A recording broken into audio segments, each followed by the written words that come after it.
Hello everyone, welcome to our YouTube channel, The Legal Playbook. Today we are going to start the new topic, rules of the interpretation of the legislation. क्या rules है interpretation of legislation वो देखेंगे. पूरे हम expanded version में देखेंगे कि क्या है, कि रूल्स ऑफ इंटरप्रिटेशन क्या होते हैं, कौन से टाइप्स है, जिसमें कि हम देख सकते हैं ग्रामेटिकल इंटरप्रिटेशन जो है, grammatical interpretation, golden rule interpretation, mischief rule, logical and strict interpretation, ये सब देखेंगे. सबसे पहले हम ग्रामेटिकल इंटरप्रिटेशन देखेंगे. ग्रामेटिकल इंटरप्रिटेशन, गोल्डन रूल, उसके बाद जो है वो मिस्चिफ रूल होगा. मिस्चिफ रूल के बाद लॉजिकल एंड स्ट्रिक्ट इंटरप्रिटेशन होगा.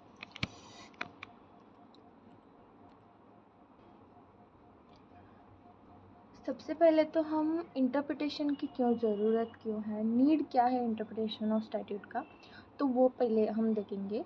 तो why the interpretation is necessary, क्यों नेसेसरी है इंटरप्रिटेशन ऑफ स्टैट्यूट हमारे लॉ सब्जेक्ट में, और स्टैट्यूट क्यों, तो बेसिकली इम्पॉर्टेंट क्यों है, नेसेसरी क्यों है इंटरप्रिटेशन.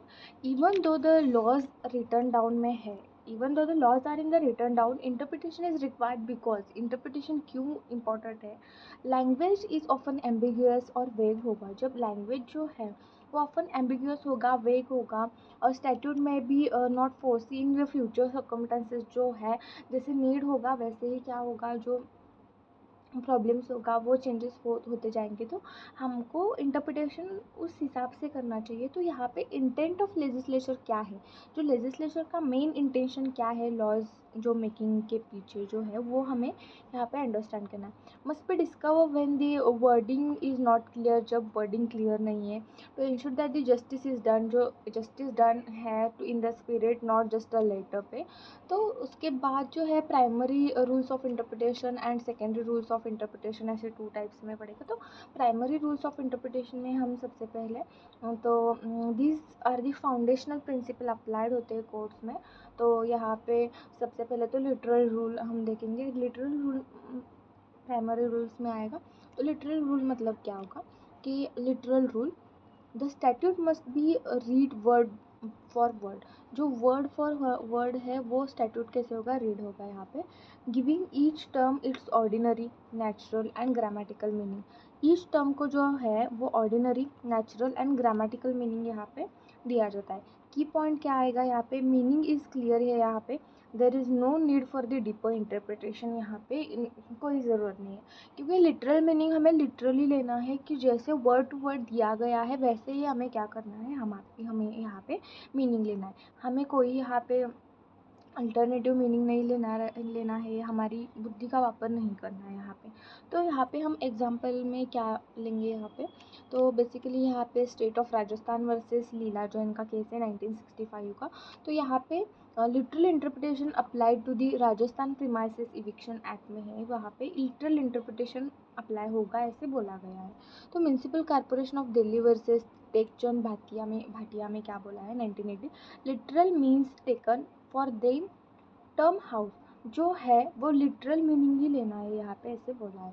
उसके बाद जो है क्रिटिसिज्म क्या ले सकते हैं हम यहाँ पे, दिस रूल में लीड टू इनजस्टिस, यहाँ पे हो सकता है कि अप्लाइड रिजिडली हम अप्लाइड कर रहे हैं. तो वैसे ही लिटरल मीनिंग अगर हम लेंगे तो यहाँ पे में लीड्स टू यहाँ पे इनजस्टिस हो सकता है. इग्नोर्स द लेजिस्लेटिव इंटेंशन, जो है यहाँ पे लेजिस्लेचर का जो इंटेंशन है वो इग्नोर हो सकता है. In the language is poorly drafter हो गया. तो उसके बाद जो है गोल्डन रूल हम देखेंगे. गोल्डन रूल में क्या बोला है, गोल्डन रूल ऑफ इंटरप्रिटेशन और modification of the literal rule. जो हमने बोला कि लिटरल रूल में जैसा मीनिंग है वैसा ही लेना है, हमको यहाँ पे डबल मीनिंग नहीं निकालना है. ओके, तो यहाँ पे हम क्या करेंगे, गोल्डन रूल में हमें डबल मीनिंग निकालना है. ऐसे याद रखो कि गोल्डन रूल में हमें सिंपली क्या करना है, कि मॉडिफिकेशन ऑफ लिटरल रूल, जैसा है वैसा नहीं लेना है, हमें दूसरा मीनिंग लेना है. जो literal meaning leads to absurdity, जो लिटरल मीनिंग है अगर एब्सर्डिटी क्रिएट हो रहा है वहाँ पे, तो यहाँ पे द कोर्ट में interpret the words to avoid the absurdity. वो एब्सर्डिटी अवॉइड करने के लिए कोर्ट क्या करेगा, इंटरप्रेट करेगा. इंडियन केस लॉज में नोक्स वर्सेस डोंगस्टार जो है, अमेलगमेटेड कोलैटरल लिमिटेड जो 1940 का केस है। Golden rule is use to prevent the injustice employ being transferred without the consent. CIT versus JH Gotla, ये इजी केस है, आप याद रख सकते हैं।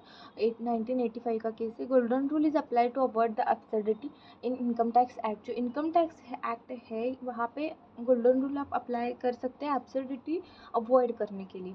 उसके बाद जो है यूज़ ऑफ जो है use of this case use case, तो यहाँ पे strict reading lead to injustice हो सकता है, यहाँ पे कॉन्ट्राडिक्ट द एब्सर्डिटी रिजल्ट हो सकता है। कोर्ट्स विल मीनिंग जो है वो क्या कर सकते हैं, डबल उसका जो अल्टरनेटिव मीनिंग है वो ले सकते हैं रीजनेबल बाउंड्स पे।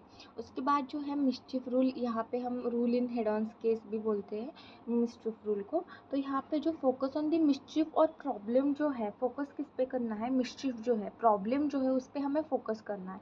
The statute was intended to correct, जो स्टैट्यूट किसके लिए बनाया गया है कि वो जो प्रॉब्लम है उसको हम सॉल्यूशन के लिए स्टैट्यूट बनाया गया है, जो प्रॉब्लम है उसको सॉल्यूशन देने के लिए, जो नीड है उसको नीड फुलफिल करने के लिए बनाया गया है। तो हमें क्या फोकस करना है, जो मिस्चिफ है, जो प्रॉब्लम है उसको हमें क्या करना है, सॉल्व करना है, उसके ऊपर हमें फोकस करना है। कोर्ट आस्क 4 क्वेश्चन यहाँ पे जो मिस्चिफ रूल में पूछता है, तो वहाँ पे क्या होगा, what was the law before the statute, जो बिफोर द स्टैट्यूट के बिफोर जो लॉ क्या था, तो व्हाट वाज द मिस्चिफ और डिफेक्ट, जो डिफेक्ट है और मिस्चिफ है वो क्या है, और what was the remedy propose, remedy क्या है वो पूछेंगे। What is the true reason for that remedy, क्या ट्रू रीज़न हम ये रेमेडी दे रहे थे, वहाँ पे ट्रू रेमेडी के पीछे वो जो रेमेडी दे रहे हैं उसके रीज़न क्या है कि हम ये रेमेडी क्यों दे रहे हैं, तो वो भी यहाँ पे बताना चाहिए। मिस्चिफ रूल, इसको हम हेड केस भी बोलते हैं, 1584 का केस है। तो मिस्चिफ रूल को रूल इन हेडर्स केस बोलते हैं। तो वहाँ पे 4 हमको क्या रखना है, 4 क्वेश्चन याद रखने हैं। तो लॉ बिफोर स्टैट्यूट, स्टैट्यूट आने से पहले क्या लॉ था, मिस्चिफ क्या है, रेमेडी प्रपोज्ड, क्या रेमेडी प्रपोज किया है, और उस रेमेडी को जो रेमेडी दी है उसके पीछे का रीज़न क्या है, ये याद रखना है, उसको मिस्चिफ रूल बोलते हैं। तो इंडियन केस में जो बंगाल इम्यूनिटी केस था वैसे स्टेट ऑफ बिहार 1955 का, तो उस केस में क्या बोला गया था, use to interpret the article 286 जो है of the constitution to protect the interstate trade जो है, उसमें हमें मिस्चिफ रूल का यूज़ करना है। जो प्रॉब्लम क्या है उसको डिटेक्ट करो और सॉल्यूशन दो, और रीज़न क्या है वो बता दो। Goodyear versus India limited versus state of Haryana का केस में क्या होता, इंटरप्रेटेड द टैक्स स्टैट्यूट जो है यूजिंग द मिस्चिफ रूल। उसके बाद जो है पर्पज़िव रूल, जो पर्पज़िव रूल में हम मॉडर्न ये जो है मिस्चिफ रूल बोल सकते हैं, आप ये भी लिख सकते हैं। पर्पज़िव रूल में क्या है, मॉडर्न मिस्चिफ रूल बोला है यहाँ पे। अब मॉडर्न मिस्चिफ रूल में क्या आएगा, तो court gives the effect to purpose और स्पिरिट, हमें वहाँ पे रीज़न बताना था, जो मिस्चिफ है प्रॉब्लम क्या है वो बताना था हेड ऑन रूल में। लेकिन यहाँ पे जो मॉडर्न मिस्चिफ रूल है इसमें क्या आएगा, पर्पस क्या है, स्पिरिट क्या है behind the law rather than the just it's text, जो टेक्स्ट है ऐसे ही लिंक लेना है हमको, पर्पस क्या है वो बताना है। Specially use for the constitutional interpretation, welfare law जो है, फंडामेंटल राइट केसेस जो है यहाँ पे हमें लेना है। उसके बाद जो है Kesavananda Bharati versus state of Kerala का जो लैंडमार्क केस है 1973, basic structure doctrine was the derived using the purposive interpretation यहाँ पे यूज हुआ है। ये जो हेडॉन्स केस का था वो 1585 का केस था। तो जो ये पर्पसिव रूल है ये मॉडर्न में यूज होता है। तो यहाँ पे हमें केशवानंद भारती का केस याद रखना है। तो केशवानंद भारती RMD जो केस है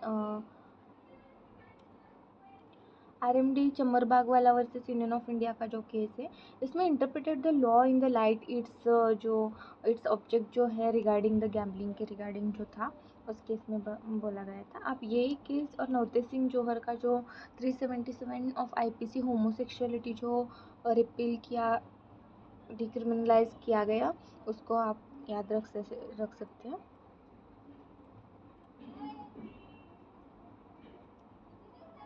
आप इसको याद रख सकते हैं।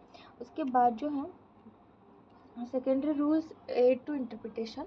इसमें court also used to interpretation categorized into internal and external aid ऐसे वो क्या किया है सेकेंडरी रूल में इंटरप्रेट किया है. प्राइमरी रूल में हमने क्या क्या देखा. प्राइमरी रूल में हमने बेसिकली देखा जो सबसे पहला था लिटरल रूल था. उसके बाद हमने गोल्डन रूल देखा, उसका ही अल्टरनेटिव मॉडिफाई किया गया गोल्डन रूल में. तो उसके बाद जो है मिस्चिफ रूल, हमने 2 टाइप्स के मिस्चिफ रूल देखे.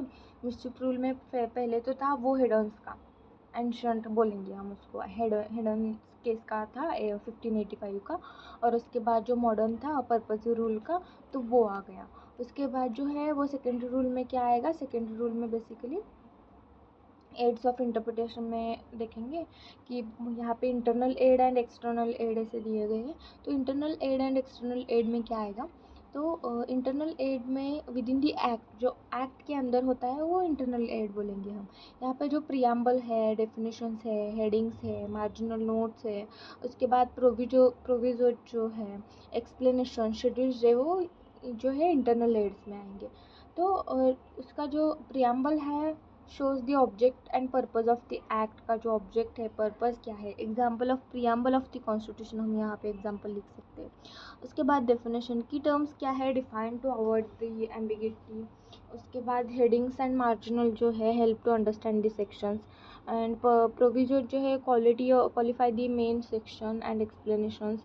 schedule जो है provide the list, forms and rules attached to the statute से जो attached है उसको क्या करता है, provide करता है. उसके बाद एक्सटर्नल एड में क्या बोला है. एक्सटर्नल एड जो है, एक्सटर्नल एड पार्लियामेंट्री डिबेट जो है, उसके बाद law commission reports, judicial decisions, international treaties, dictionaries, legal magazines वो आएंगे इसमें. उसके बाद प्रिजम्पशन जो है, प्रिजम्पशन में क्या आएगा.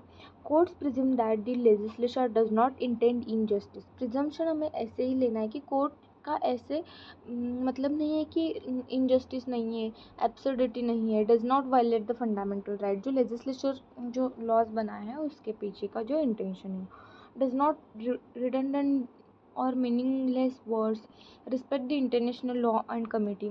लैटिन टर्म्स एंड मैगजीम्स जो है इसमें इम्पोर्टेंट जो है वो देखेंगे अब हम. सबसे पहले तो हम मैगजीम्स में और ट्रेस मैगिस, वैलेट क्वैम पेरेट. यहाँ पे law must be interpret make effective not useless. हमें लॉ का इंटरप्रिटेशन ऐसे करना है जैसे कि इफेक्टिव होगा. यहाँ पे यूजलेस मीनिंग हमें नहीं लेना है. यहाँ पे ऐसे बोला है उट्रेस मैगिस वैलेट क्वैम पेरेट. उसके बाद जो है एक्सप्रेसियो उनिस ईस्ट एक्सक्लूसिवो अल्टेरियस. तो यहाँ पे mention one of the thing excludes another. अगर वन थिंग मेंशन हो गया तो आगे का जो है अल्टीमेट वहाँ पे ऑटोमेटिकली क्या होगा, एक्सक्लूड होगा. ये बहुत इंपॉर्टेंट है. Ejusdem generis, general words following specific one are limited to the some category. General words जो है following the specific ones are limited to some category. उसके बाद नॉसिचर ए सोसिस जो बोला है, meaning word known by the company it keeps जो बोला है जो मैगजीन में. ओके.